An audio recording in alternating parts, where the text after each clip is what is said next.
Hi, this is Michael, and I'm just finishing up with my pour over here using freshly ground coffee that was ground using the brand new hand-ground precision coffee grinder. This is one of the nicest hand grinders, portable little hand grinders that you are going to find on the market. It's new, it's awesome, and I can't wait to show you all the details. So grab yourself a cup of coffee and join me for the next few minutes as we take a look at this hand ground precision coffee grinder. This is fantastic. It's the coffee grinder I've been waiting for. It gives me the quality and consistency of grind that this behemoth gives me, yet it gives me the portability of this little guy, which has served me pretty well for the last year or two, but it's not perfect. But this is darn near perfect, and it's almost portable enough to take with me everywhere I go. It's a little large maybe for a backpack, but you know what? Depending on your priorities, it'll fit. It's certainly more portable than this thing, that's for sure. Let me go over this in detail and show you what an excellent little coffee grinder this is by Handground. This right here is the little portable ceramic Burr grinder that I've been using for a while. You know, it does not a bad job at all for doing a really fine grind. I use this for my pour-overs. I use it occasionally for an espresso grind. This, on the other hand, is providing me extremely consistent grind all the way from espresso all the way up to an 8, which is the coarsest grind that this can produce. This actually has 15 different grind coarsenesses, and it's marked from 1 to 8, but there's actually a half a step between each full number here, giving you a total of 15 different grinds. So you can dial in a very precise grind to meet your needs. One of the main problems with these inexpensive Burr grinders, especially with the coarse grind, is you can notice the huge amount of wobble in the burr. And that's because the shaft only has one bushing, and that's usually right at the top, and that allows the shaft, the larger the opening is here in the burr, the coarser the grind, the more wobble you're going to get, resulting in a very inconsistent grind. One of the great things they've done with the hand ground precision grinder is they've put 3 bushings in. So that means it eliminates the wobble, giving you a much more consistent grind. It has a catcher here for the grounds that unscrews off. And one of the really nice features of this is it has a very sticky pad on the bottom, but it just, it's kind of a stiction kind of a thing. I don't know, I might have made that word up, I'm not sure, but it's that real sticky kind of a rubber, and eventually this will pick up lots of dust and coffee grounds and whatever. Well, you can just rinse this off. You can take it right off the bottom here and just rinse this off under warm water. You can even use a little soap if necessary. Let it air dry. Do not use a towel to dry this, or you'll end up with all sorts of little fibers on there.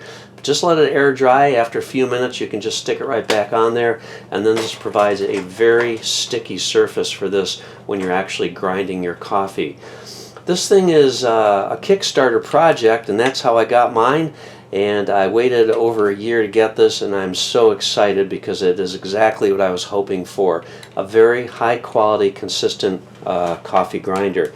Now, it's built pretty well, I think. This has got a largely plastic construction here, but this has got a metalized coating on it. This is the nickel version. It also comes in black and white, and they're a little less expensive than this one. But it does have an aluminum shaft on the handle, and it has a really nice wooden knob on the handle. So they made the handle this direction as opposed to this crazy thing that has the handle that doesn't even screw on the top, in which you're going in a circular direction this way. It's really counterintuitive, and when I grind this, I actually usually hold it almost sideways and grind. But in this case, this is either on the counter and you're just grinding it in this direction, or you can hold it in your hand if you've got a good sized hand and enough strength, and you can just grind it in the air as well. So this uses a 40 millimeter ceramic conical burr, and it comes apart really easily to clean it, So what you do is you want to hold it like this, hold the handle, and then you simply, using your thumb, unscrew this nut that holds the burr in. And when that unscrews, you can gently remove the burr, and then that enables you to clean the burr. So you can just use a toothbrush, and under water or even not underwater, you can just gently brush the burr to clean it. And then you can do the same thing with this burr in here. You can clean that out with your toothbrush. When you're all done cleaning it, then you can simply insert the burr back onto the shaft. And there are flat spots on the shaft here, so when you put it on there, you just need to spin it around until it goes right back on. And then, being careful not to cross thread, of course, just screw this back on. And then, sort of using your fingers, you sort of push down on the burr, and you just want to get that about as tight as you can by hand. And there you go. Now, they give you a small Allen wrench with 2 small extra spacers, and that is for calibrating the burr grinder.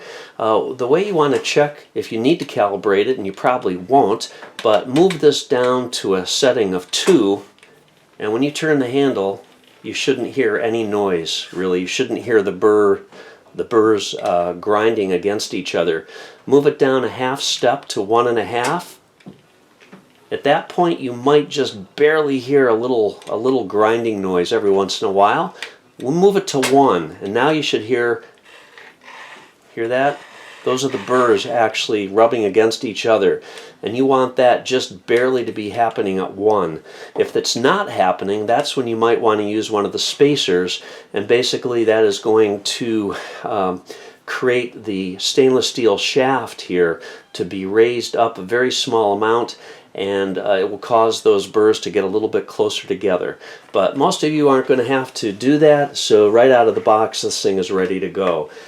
Funny thing is, normally when we screw something on, we're tightening it by going this direction and sort of a clockwise direction, and we're unscrewing it by going the other way. Well, this works just opposite that, and they even put a sticker on the top to remind you of that.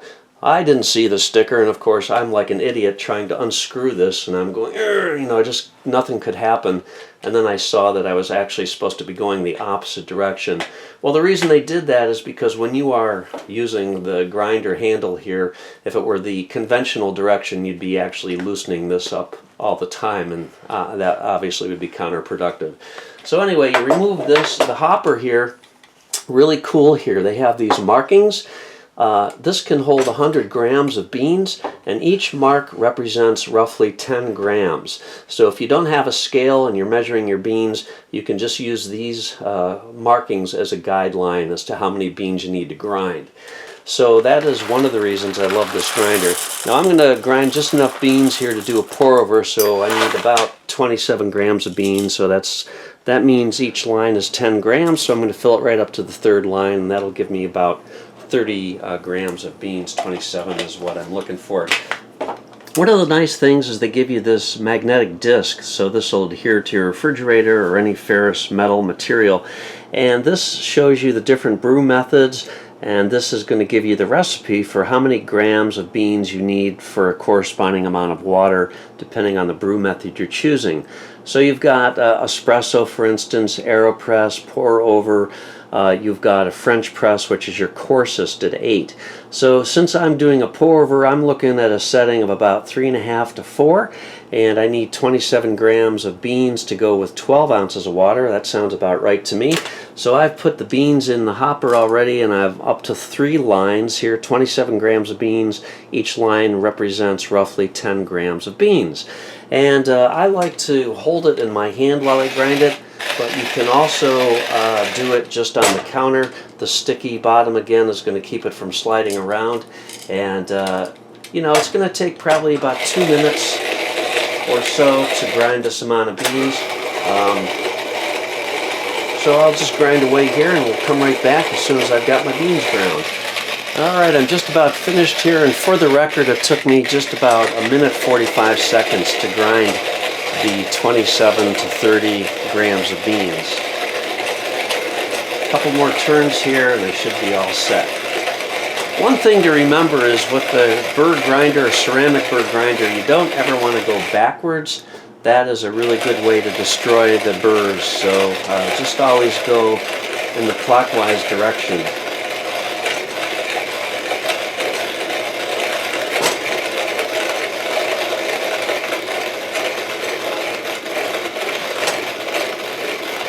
Alright, so that's basically it, and I'm going to pour this out and give you a good close look at the consistency of the grind.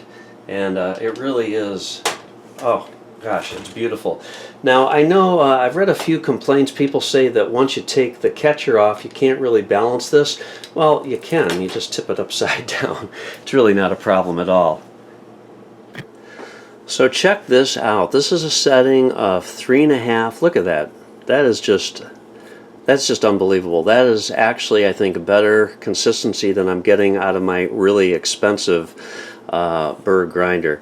But that is a beautifully consistent grind, and that is just going to be perfect for my pour over. I'm going to give you a couple other samples of the grinds. I'm going to grind a small amount of espresso, and I'm also going to grind number 8, which is be more appropriate for a French press, just so you can see the difference in the grind quality. Alright, here's that espresso grind, and this is at a setting of 1. You can see we've got a very nice, very consistent, very fine grind here. And then finally I did grind a coarse grind at a setting of 8, and you can see that is a fairly nicely consistent coarse grind for a French press. The overall construction and build quality of this is really great. I think at the price point there's really nothing on the marketplace that I'm aware of that can give you such a good quality grind that is such a well-built piece of equipment here. It's attractive, it looks good just sitting on the counter. It's a little bulkier than maybe the ideal for travel, but it's certainly packable, and overall I'm really happy with this. Works quite well. And if you have any questions, you leave me a comment, I'll answer it if I can. Otherwise, thanks for watching and have a great day.